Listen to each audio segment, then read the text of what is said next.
Hello. स्वागत है आप सभी का GKRWA स्टडी पर। मेरा नाम निधि। आज के वीडियो में हम डिस्कस करने वाले हैं हिंदी के टॉप 30 ऐसे क्वेश्चन आंसर जो कि सभी परीक्षाओं के लिए महत्वपूर्ण रहेंगे। तो आप लोग वीडियो को शुरू से अंत तक ज़रूर देखिएगा और 30 में से कितने क्वेश्चन का आंसर आप सही कर पा रहे हैं अपना स्कोर हमें कमेंट बॉक्स में ज़रूर बताइएगा। तो चलिए अब हम शुरू करते हैं फर्स्ट क्वेश्चन से। क्रिया के कितने भेद होते हैं? बताइए, क्रिया के कितने भेद होते हैं? 2। क्रिया के 2 भेद होते हैं, सकर्मक क्रिया और अकर्मक क्रिया। क्रिया का मूल रूप क्या कहलाता है? बताइए, क्वेश्चन नंबर 2 का राइट आंसर क्या होगा? ऑप्शन ए इसका राइट आंसर है। क्रिया का मूल रूप धातु कहलाता है। धातु से ही क्रिया का निर्माण होता है। निम्न वाक्यों में से कौन सा ऐसा वाक्य है जिसकी क्रियाकर्ता के लिंग के अनुसार ठीक नहीं है? बताइए, इनमें से कौन सी क्रिया कर्ता के लिंग के अनुसार ठीक नहीं है? ऑप्शन सी इसका राइट आंसर होगा। हाथी सोती है, यह वाक्य ठीक नहीं है। हाथी सोता है, यह वाक्य ठीक होगा। मैं खाना खा चुका हूँ, इस वाक्य में भूतकाल का कौन सा भेद है? बताइए, मैं खाना खा चुका हूँ, इस वाक्य में भूतकाल का कौन सा भेद है? आसन्न भूतकाल। मैं खाना खा चुका हूँ, इस वाक्य में आसन्न भूतकाल है। चिड़िया आकाश में उड़ रही है, इस वाक्य में उड़ रही क्रिया किस प्रकार की है? बताइए, इसका राइट आंसर क्या होगा? ऑप्शन ए इसका राइट आंसर होगा।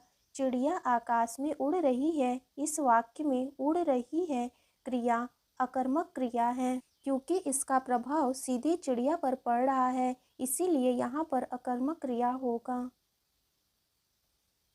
निम्न में से विकारी शब्द है, बताइए इनमें से कौन सा शब्द विकारी शब्द है?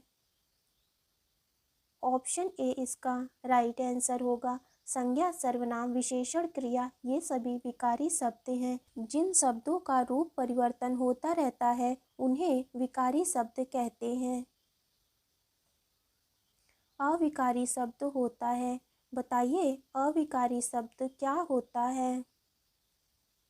ऑप्शन डी इसका राइट आंसर होगा। अव्यय अविकारी शब्द है। वे शब्द जिन्हें लिंग, वचन, काल व कारक के आधार पर बदला न जा सके उसे अविकारी शब्द कहते हैं। अव्यय के कितने भेद हैं? बताइए, अव्यय के कुल कितने भेद हैं? 4। अव्यय के कुल 4 भेद हैं।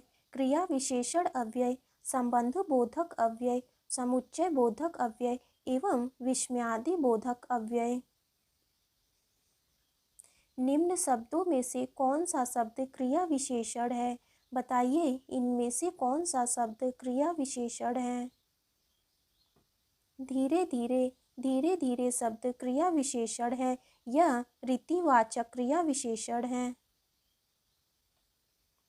विद्यार्थी में कौन सा समास है? बताइए, विद्यार्थी में कौन सा समास होगा?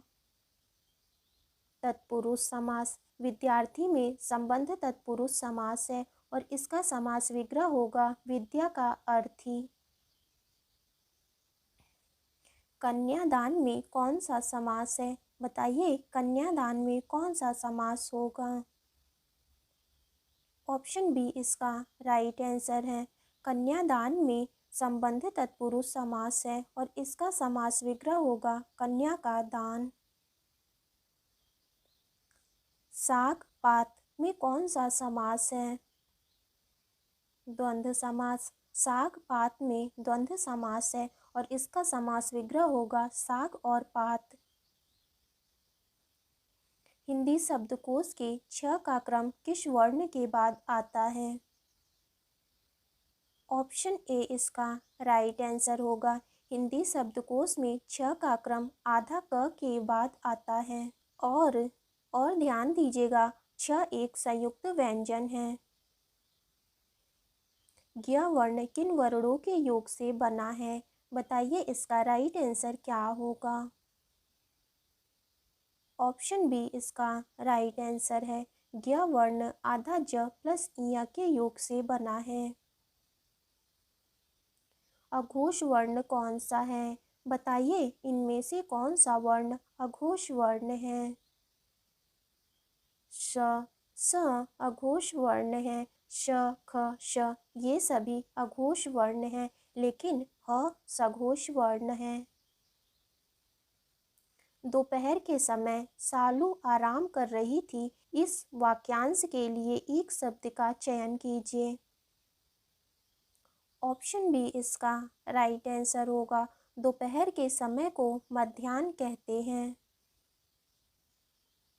जिस स्त्री का पति जीवित हो उसे क्या कहते हैं? बताइए जिस स्त्री का पति जीवित हो उसे क्या कहते हैं?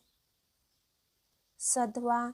जिस स्त्री का पति जीवित हो उसे सधवा कहते हैं, और जिस स्त्री की पति की मृत्यु हो गई हो उसे विधवा कहते हैं। फेंक कर चलाए जाने वाले हथियार को क्या कहते हैं? बताइए जो हथियार फेंक कर चलाया जाए उसे क्या कहते हैं? ऑप्शन ए इसका राइट आंसर होगा। जो फेंक कर चलाया जाए उसे अस्त्र कहते हैं। जैसे कि ब्रह्मास्त्र, ब्रह्मास्त्र को फेंक के चलाया जाता है इसीलिए उसे अस्त्र कहते हैं, और बंदूक को हाथ में पकड़ के चलाया जाता है इसीलिए उसे शस्त्र कहते हैं। द्रौपदी का चीर का क्या अर्थ है? बताइए द्रौपदी का चीर इसका क्या अर्थ है? ऑप्शन सी इसका राइट आंसर होगा। द्रौपदी का चीर इसका अर्थ है कभी समाप्त न हो, या तो आप कह सकते हैं असीमित। काठ का उल्लू का क्या अर्थ है? बताइए इसका राइट आंसर क्या होगा। ऑप्शन सी इसका राइट आंसर है। काठ का उल्लू इसका अर्थ है मूर्ख, या तो आप कह सकते हैं निपट मूर्ख। अंगूठा दिखाना का क्या अर्थ है? बताइए अंगूठा दिखाना इसका क्या अर्थ है? ऑप्शन ए इसका राइट आंसर होगा। अंगूठा दिखाना इसका अर्थ है इनकार करना, या तो आप कह सकते हैं धोखा देना। किसी शब्द का प्रथमा शक्ति कहा जाता है? बताइए किस शब्द को शब्द का प्रथमा शक्ति कहा जाता है? अभिधा को। अभिधा को शब्द का प्रथमा शक्ति कहा जाता है। लक्षणा की शर्तों की संख्या कितनी है? बताइए इसका राइट आंसर क्या होगा। ऑप्शन सी इसका राइट आंसर है। लक्षणा की शर्तों की संख्या 3 है। अनिल ने सुनील से कहा तुम बैल हो। इस वाक्य में प्रयुक्त शब्द बैल में कौन सी शब्द शक्ति है? लक्षणा। अनिल ने सुनील से कहा तुम बैल हो। इस वाक्य में प्रयुक्त शब्द बैल में लक्षणा शक्ति है। रानी केतकी की कहानी के रचयिता कौन है? बताइए रानी केतकी के कहानी के रचयिता कौन है? ऑप्शन डी इसका राइट आंसर होगा। रानी केतकी के कहानी के रचयिता इंशा अल्लाह खां हैं। साच बराबर तप नहीं, झूठ बराबर पाप, इस पंक्ति के रचयिता कौन है? कबीरदास। साच बराबर तप नहीं, झूठ बराबर पाप, इस दोहा के रचयिता कबीरदास जी हैं। आपका बंटी रचना के प्रधान समस्या को उजागर करने वाले विकल्प को चुनिए। ऑप्शन डी इसका राइट आंसर होगा। आपका बंटी रचना में तलाक से जुड़ी बाल समस्या है।